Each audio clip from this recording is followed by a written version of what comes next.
All right, everybody, welcome back to the channel. In this video, I'm going to talk about how to find survey hack deals within Land Portal. And before we even get into finding survey hack deals, let's talk about what a survey hack is. And this is a term I came up with a couple years ago because we're getting so many deals like this. We weren't targeting them. We're just getting deals like that. What a survey hack is buying a portion of a parcel. And it's a very broad term because that's what it is. It's a very broad strategy. So if you're offering to buy 50 acres, you buy 48 of them. What you do is you get a survey before you buy the property. Maybe the person wants to keep 2 of the acres, whatever the situation is, and you end up buying 48. There's a survey hack. You get it subdivided before, they keep their 2, you buy the 48, everybody's happy. It can be any size. It could be buying 2 of the 50 acres as well. It could have a house on it and you buy the vacant land around the house. A lot of different opportunities within this.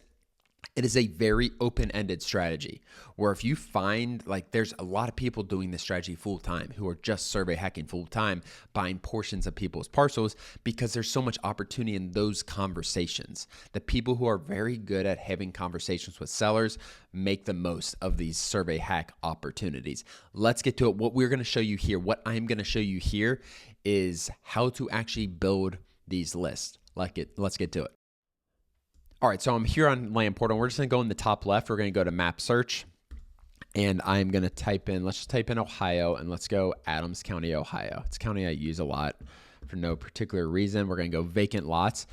And what you need to figure out, and we're going to do the basics with this today. What you need to figure out when you are doing this strategy is what you want to go after. Do you want to go after vacant land? Do you want to go after a lot of land with a house on it? There's a lot of different opportunities with it. Right now, I'm going to do a vacant land one. I'm just going to do 20 acres plus. I'm going to exclude anything that's actively for sale. I'm going to exclude any sold listings. I'm not going to worry about that right there. Buildability, I'm going to make sure it's at least 20% buildable. I'm going to make sure it's not landlocked. A key to survey hacking is you need road frontage. And this is where it can get, I don't want to say tricky. This is where it can get a little more complex. Like maybe 20 acres, you want 500 feet of road frontage, but if it's 50 acres, like you need at least 1,000 feet of road frontage. And that's where you can build and combine lists.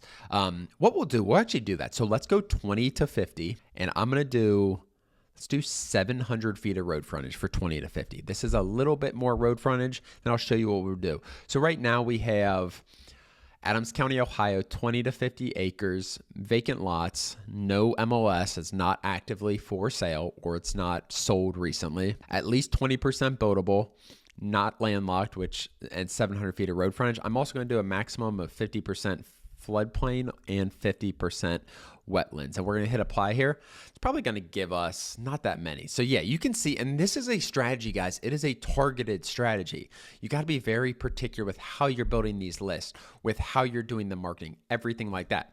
But what we're going to do here, we're going to hit save list, and we're going to create a new list, and we're going to do survey hack. And it's going to be Adams, Ohio. We're going to combine a few different things here. So this first list, what I'm doing here, and it's going to all be in one list. This first kind of data pool that we did is vacant 20 to 50. Now I'm going to keep everything the same, but I'm going to go 50.1 to 100. All right. So now we're going up to 100. And with that, like I said, we need a little bit more road frontage. That's all we're going to change. I'm also going to lower the buildability percentage to 10 just because it's more land. 10% of 50 is 5 acres. We can make something work with that. 10% of 100 is 10 acres, obviously. And that's the minimum amount of buildability. Oh, this is 100 feet of road frontage. We need to change this to a 1,000. Not going to have a lot of results. So what we're going to do, we're going to hit save list. We're going to actually add this to our other list. Again, we don't have a ton of property still, which is fine. And we're going to add it to Survey Hack Adams, Ohio, and we are going to hit save, and then we're going to close. Remember what we talked about at the beginning, though. This can be done with vacant land, or it can be done with houses. So let's actually go and let's try this same thing with residential properties. I'm going to be a little broader with this. I'm going to go 20 to 100 acres, and I'm just going to do, let's go We do need a lot of road frontage with this. So let's keep 20 to 100 acres, but it's a residential property. So it has a residential property on it. Again, there's a lot of people out there that own 70 acres with a mobile home on it. Like, I don't want to deal with 70 acres anymore. And we take 50 of the acres off their hand and get a really good deal. Let's hit apply here. Let's see what comes up. Okay, so this is actually giving us more. And what we can actually do, and you can do this for all of them, is actually map the property. So let's just zoom in, see what kind of properties it's giving us. So you can see right here, like this is farmland, yes, some farmland opportunity, but there's a good chance, like even if you buy 2 of the acres, like do you really want to keep farming all 80 of the acres, whatever the number is?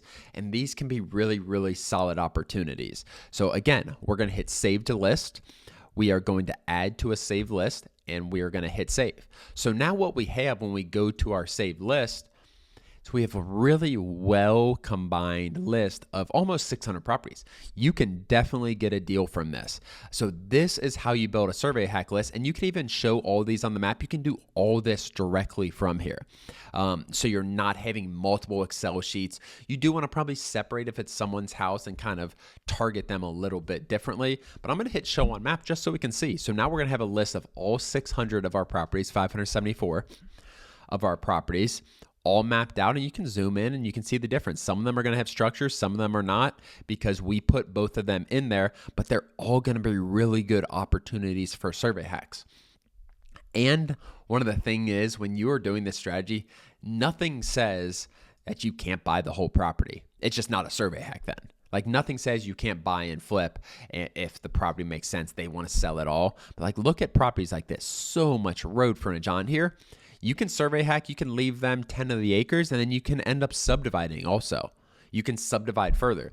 But what makes a survey hack is you are buying a portion of someone's parcel, not someone's land. We're very specific of saying that because if you're saying a portion of someone's land, that thinks like you can only buy land. It's someone's parcel. Someone's parcel can have a house on it. Someone's parcel can have whatever on it. I'm just buying a portion of their parcel. Hopefully you guys like this. It is an amazing strategy that works really, really well.